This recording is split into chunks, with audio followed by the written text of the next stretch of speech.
Nakadikit po ako dito. Doon ma'am sa Kung saan ka po papasok. Kung may kasalubong kasi ma'am mahirap. Tapos kagaya yan, di ba? Tingnan mo yung gitna nila, di ba? Kasya. Opo. Ang gagawin mo ngayon ma'am, dikitan mo si traktura, dikit po kayo. Mga isang dangkal ma'am. Yan, left konti. Yan. Kahit nga wala. Tatabi ka ngayon ma'am kay traktura. Tapos, Forward po ako. Forward ka pa. Tapos yung likod natin ma'am, ipantay mo sa likod ni traktura. Yan, break ka mo konti. Yan, start nyo lang po. Start mo lang yung manibela mo. Yan. Tingnan mo yung likod. Break pa. Yan po. More po. Okay na yun. Yan, okay na yan. Tapos reverse. Ano yung natandaan mo ma'am sa pinanood mo? Sige nga, pinapanood daw ni ma'am yung akin yan. Ganun po. Right mo na ma'am. Ay, right. Right ka atras. Isang turn lang ma'am gawin mo. Apa. Pantay mo siya. Isang turn. Apa. Isa pa. Yan. Isa lang. Sobra na yan. Ayan po. Dito ma'am. Ito to. Yan. Sige lang. Nakaikot. Naka-turn na siya ng isa. Apo. Sige, atras ka ngayon. Yan. Tapos yung side mirror mo ma'am.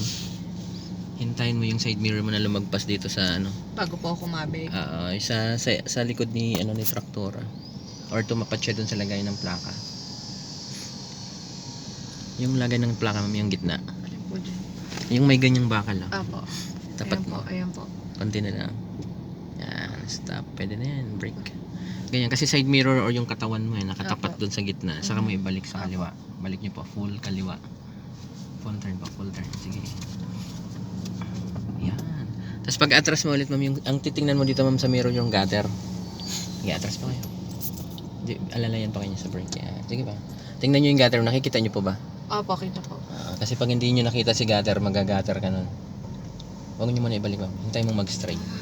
Yan. Okay, brake po. Brake po. Yan. Lingunin mo yung likod. Dito po. Opo. Kita ba si Bas? Opo, kita po. Okay. Kita po. Yan, nakapasok na siya. Parallel. Oo, ito lang yung style ng parallel. Opo. Diba? O saglit lang siya. Ang galing. Saglit mo lang siya ginawa, di ba? Opo. Mas mahirap siya dun sa isa, yung back parking talaga na ano. Opo. Mas mahirap. Wala po, di ba po sa mga mall?